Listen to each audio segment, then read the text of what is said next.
शहीदों के सम्मान में पुष्प चक्र अर्पित किए जाएंगे। सर्वप्रथम माननीय गृह मंत्री भारत सरकार द्वारा शहीदों है नमन उनको कि जो देह को अमरत्व देकर इस जगत में शौर्य की जीवित कहानी हो गए। है नमन उनको कि जिनके सामने बौना हिमालय जो धरा पर गिर पड़े पर आसमानी हो गए। माननीय मुख्य अतिथि महोदय द्वारा कृतज्ञ राष्ट्र की ओर से उन शहीदों को पुष्प चक्र अर्पित किया जा रहा है जिन्होंने देश की रक्षा के लिए अपने जीवन का सर्वोच्च बलिदान दिया और अंतिम सांस तक लड़ते लड़ते देश की समृद्ध विरासत हमें सौंपकर वो अमर सेनानी हमेशा हमेशा के लिए सो गए।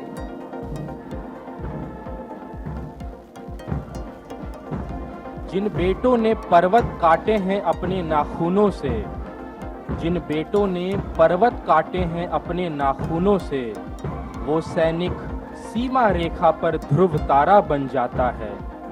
उस कुर्बानी के दीपक से सूरज भी शर्माता है। उस सैनिक के शव का दर्शन तीर्थ जैसा होता है। चित्र शहीदों का मंदिर की मूर्त जैसा होता है। चित्र शहीदों का मंदिर की मूर्त जैसा होता है।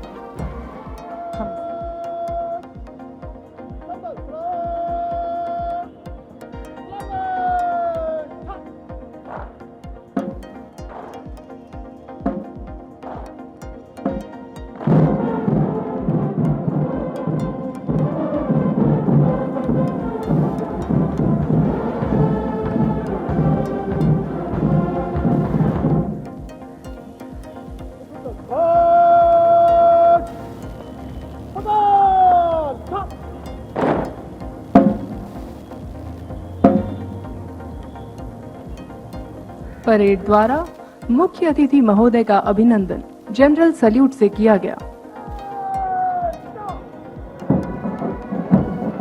श्री सुधीर कुमार सिंह सहायक कमांडेंट के नेतृत्व में सशस्त्र टोली त्याग, समर्पण, निडरता तथा सर्वोच्च बलिदान की प्रतीक शहीद पुस्तिका को लेकर समारोह मैदान में प्रवेश करती है।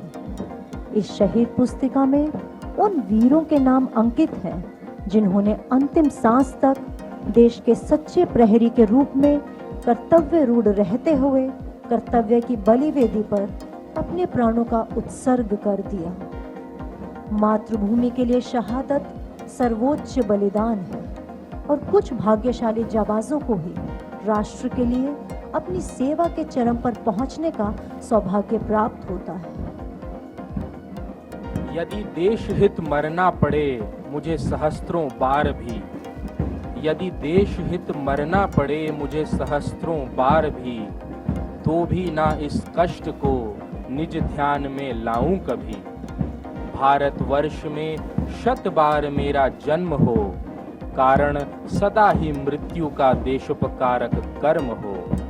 भारतवर्ष में 100 बार मेरा जन्म हो, कारण सदा ही मृत्यु का देशोपकारक कर्म हो। मैं वीर भारत का वासी हूँ, मैं देश के शत्रु का विनाशी हूँ, देश के दुश्मनों का नाश करूंगा, अंतिम श्वास तक लड़ता रहूंगा।